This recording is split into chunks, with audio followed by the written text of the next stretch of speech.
Γεια σας παιδιά, Άριστο εδώ και σήμερα θα σας δείξω πώς να κατεβάσετε το Block Launcher και να χρησιμοποιείτε τα mods επειδή σας έδειξα mods, αλλά δυστυχώς παιδιά επειδή δεν είχα χρόνο δεν σας έδειξα πώς να τα χρησιμοποιήσετε. Το μόνο που έχετε να κάνετε είναι, αφού έχετε κατεβάσει το Minecraft, είναι να πάτε στο Play Store και να κατεβάσετε το Block Launcher.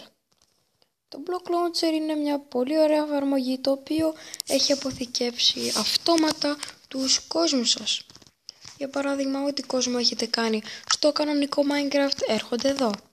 Το επόμενο που έχετε να κάνετε είναι, όπως βλέπετε εδώ πάνω στη μέση, αυτό το κλειδί, το γαλλικό κλειδί, και για να ενεργοποιήσετε τα mods.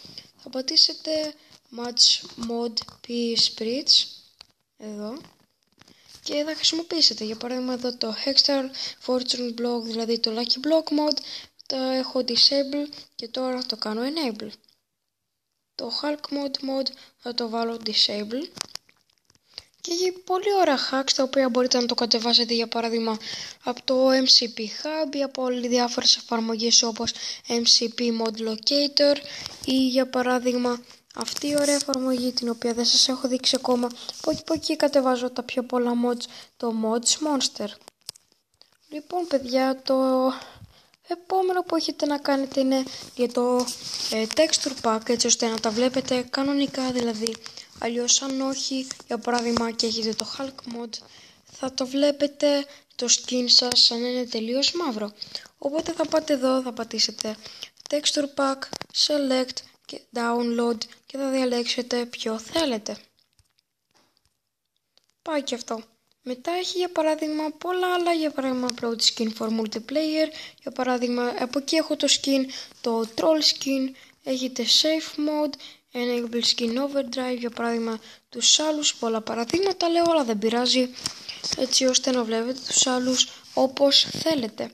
Για παράδειγμα έχω κατεβάσει το Ghost Hack από το MCP Mod Locator, το οποίο έχει διάφορα hacks που μπορείτε να χρησιμοποιήσετε στα servers. Θα σας παρακαλούσα να μην χρησιμοποιήσετε τα server για hacks, επειδή δεν είναι ωραίο παιδιά, και αν το κανέναν έχω συνεννοηθεί για παράδειγμα με το server και άλλα παραδείγματα. Sorry παιδιά, έχω λίγο άγχος, δεν ξέρω κι εγώ, αλλά ναι παιδιά, και όποιον βρω θα τον κάνω report. Οπότε παιδιά, σας παρακαλούσα να μην χρησιμοποιείτε hacks.